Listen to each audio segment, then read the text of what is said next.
Aloha, it's Dave Lawrence. How are you? Big mahalo. Today, we have another member of Yes to speak with. We're getting excited for 2 area dates, speaking with 3 of the gentlemen from the band. April 27th, Blaisdell Concert Hall. April 29th, the Mac in Kahului, Maui. My next guest, a distinctive, classy guitarist. His style is significant, his resume considerable. His life work way too prolific to fully cover today. I will humbly attempt to navigate a chat through some highlights. He's been, in addition to Yes, part of Asia, GTR, of course, Anderson, Bruford, Wakeman, Howe, and it's a treat to welcome one of music's great treasures, songwriter, guitarist, Steve Howe from Yes. Aloha and mahalo, my brother. I appreciate you taking some time for me, Steve. All right. How you doing? I'm very good, man. And yourself, you excited to be coming out here or what? Sure, yeah. I mean, you know, we've always been a touring band. You know, it's not like we're one of those bands that stay home all the time and make records. We've always been out with the people, and that's what we seem to be doing still. No, and I like that about you, and you're just not afraid to go forward. And if I was as ferociously talented on the guitar as you, I wouldn't be fearful of anything either. What's the first trip to Hawaii that you can remember? I think we've only been once before, as far as I recall. At least I have. Whether, yes, in the 80s when I was with Asia came across, I'm not sure. But I think sometime around the 2001, we did our trip there. It was very memorable, very beautiful.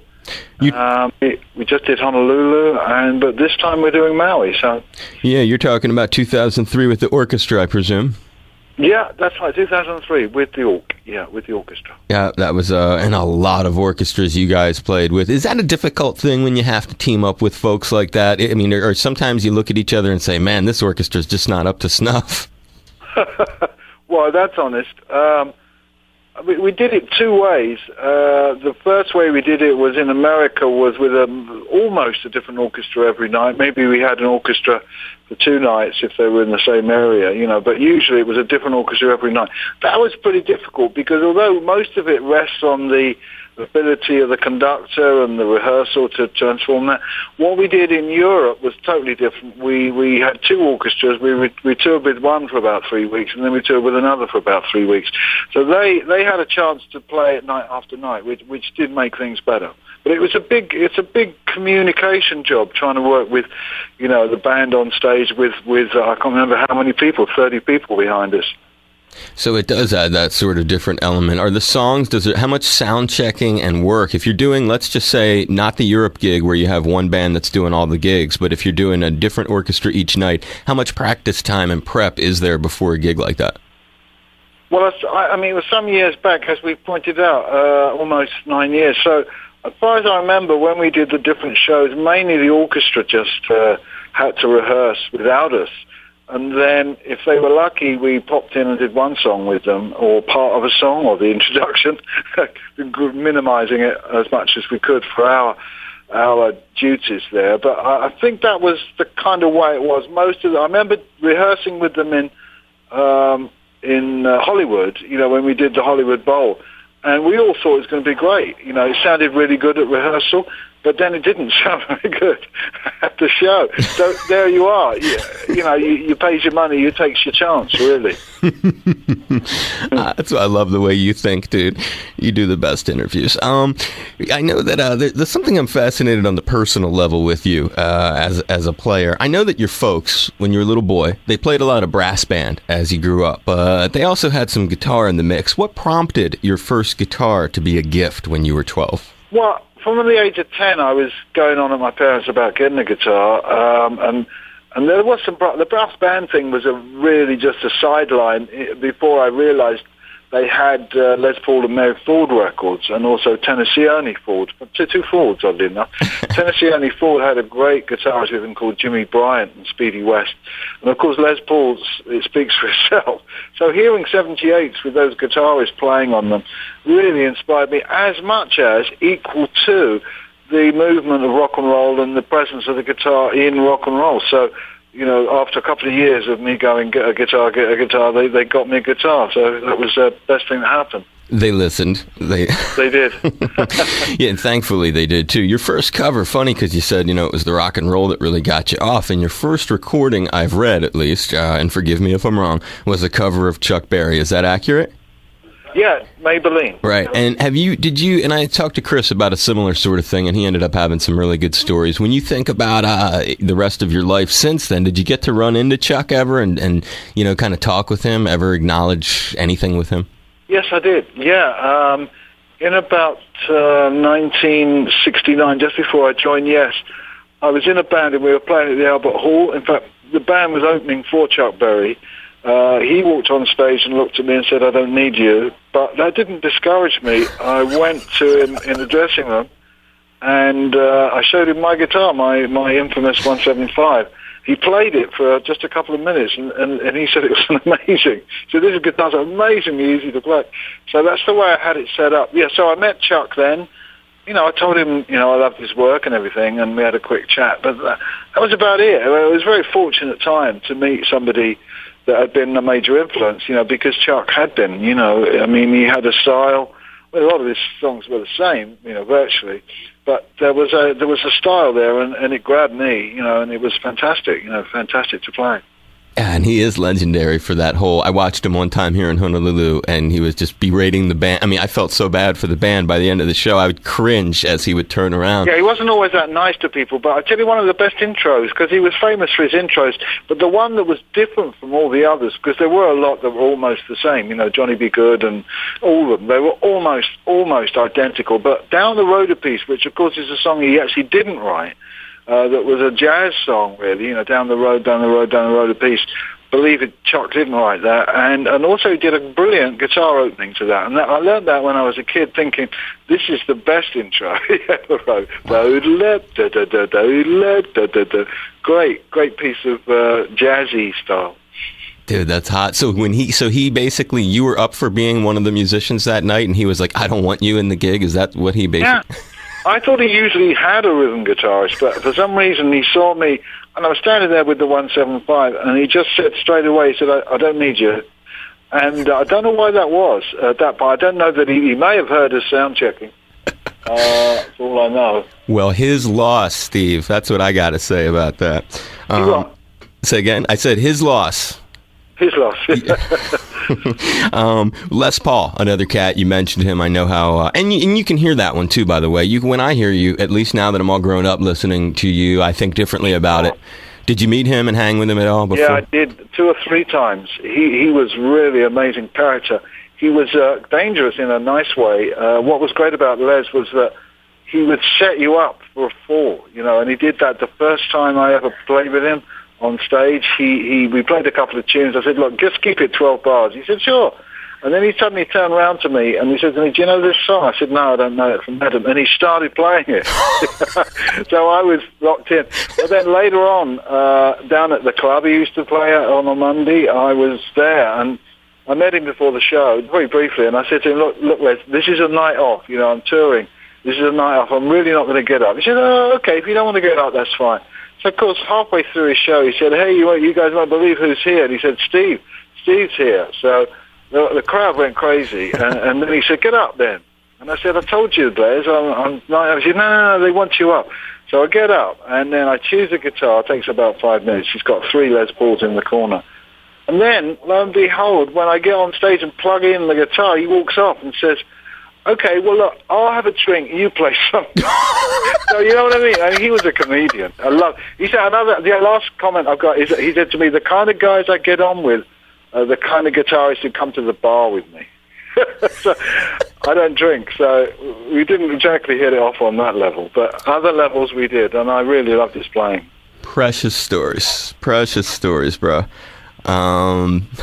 What can you do about that? Acoustics, Brother Steve. When you think about these different places that you played, you got an ear like no other, and you're very critical, which is something I like about you. I've heard you before. You don't hold back, and that's why I like talking with you. There's a couple of different places. You've been in some extremes. I'm just curious if it registers. Maybe it doesn't. In the long history, you've got June 76. You did a lot of stadiums in the 70s, but you did a real big one. That highlight gig that year, JFK Stadium, Philadelphia, big show, 100,000 people. Do you even remember it? Yeah, I kind of remember it. Yeah, I remember some things about it. It took your breath away getting up on that stage and And then by the end of the evening, of course, they were burning bits of the stadium to keep warm, which was a bit scary. The question of how many people were there was never really answered, and you can round it up at 100,000 maybe if you like. Of course, we were touring at that time with Peter Frampton, and I think he was pretty overwhelmed as well. So a big show like that was kind of scary. You were kind of thinking, is this Woodstock too, or what? Is that, yeah, it put the kind of fear of God into you a little bit, that you kind of didn't really know whether this was going to keep under control or, you know, it was all going to go. But it did. The show went through really well, and we had a great time.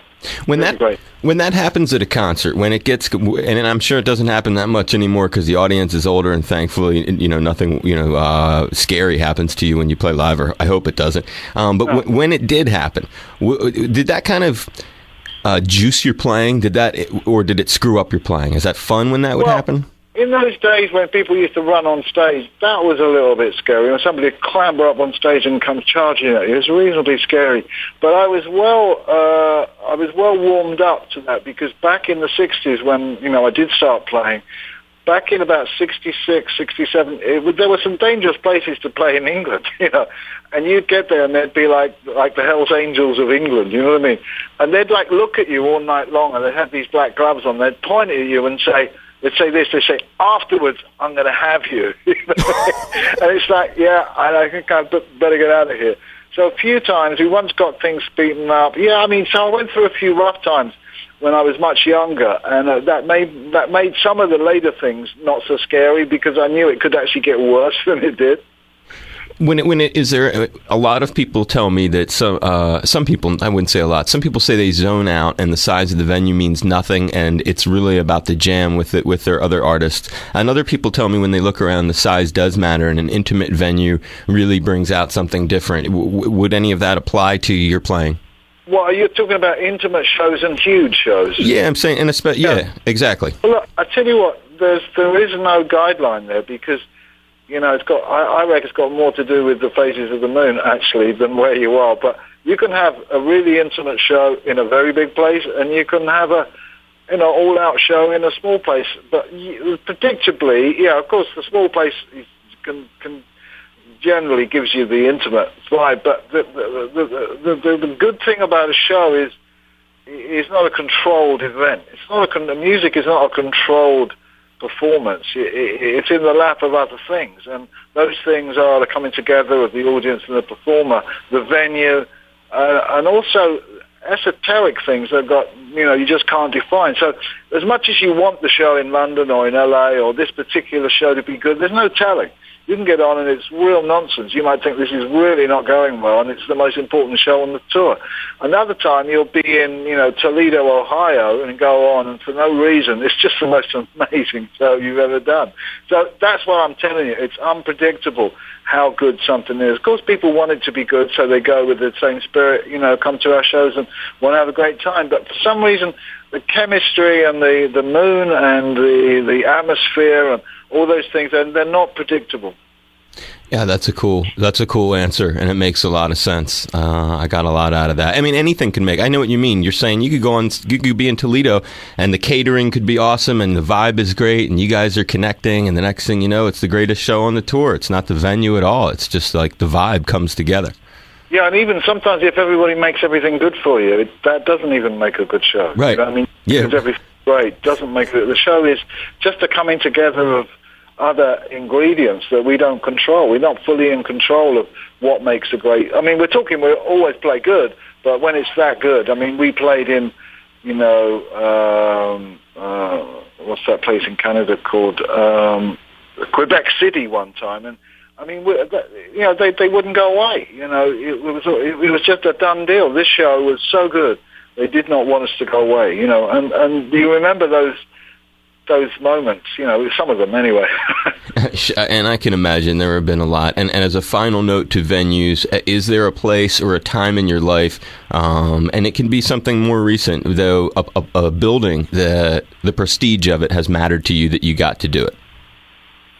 Well, obviously, the first time you do Madison Square Garden, you think, hang on, this is important. The first time you do, Wembley Arena or something, I mean, there's always those firsts, and then you go back loads of times. So And as far as favourites, that's almost the same danger line, is that you may have had a great time at San Diego Convention Hall last time you were there. You had an amazing night, right, in that gig, and then you go back there a year later and you don't have such a good time. Right, you're like, what's going wrong? Well, this should have been good. So that's it. I think it's like everything. It's like love. It's like food. You know, you can have the same ingredients and cook it not quite so well, and it's not as good. So it's a real unknown territory. And a lot of people, as they get older, say, I don't even know what I'm doing. I mean, I'm just here doing this. You know, this comes through me. This music comes through me more than, hey, I'm the smart ass who's so good at this that you think I'm great. You know, what some musicians like to say is, hang on, it's not only about me. I'm the translator for this idea. You know, and I think that's a really good thing to hear musicians say, because ego sucks. You know, when people think they're the best thing since baked beans. Basically, that doesn't wash with me. I think we're very much we're all human, and we've all got to do our work. Yeah, you're channeling it in so many ways. Yeah. No, and you are. That's a great description. A final note before I let you go. Your son Dylan and Virgil, they're musicians. Your two sons, are they coming out on the trip with you, and do you still gig around a little bit with those cats? I think that's really special that you have passed on that. Well, yeah, there's times when we can. Dylan plays with me in the Steve Howe trio, and then he works on my solo albums for me as well. And we do plan to reinvent this trio idea. We've done a couple of albums, Traveling and The Haunted Melody, and we're going to reinvent ourselves a little bit more. And Virgil, he's a great drummer too. He's on a project I've got in the can. He's got his own band. I mean, they both basically wanted their own careers, and they like to dabble with Dad. You know what I mean? It's not like they're waiting for me to call them. They've got their own music, their own projects, their own bands. And, we've helped them a little along the way, given them advice and assistance. But mostly they've got to get their own thing going, and they both have done that. So Dylan's out touring right now with Wilco Johnson, who was a guitarist with Thoroughgoods, and then Virgil's out with a couple of bands as well, Little Barry. In fact, they were playing on the East Coast of America just recently. And, they're both very exciting musicians, so I'd love to play with them. I think it's awesome. I think it's a fantastic gift, one of the many that you've given us. I appreciate it. Thanks, buddy. All right, cheers. Nice one. Thank you. Bye.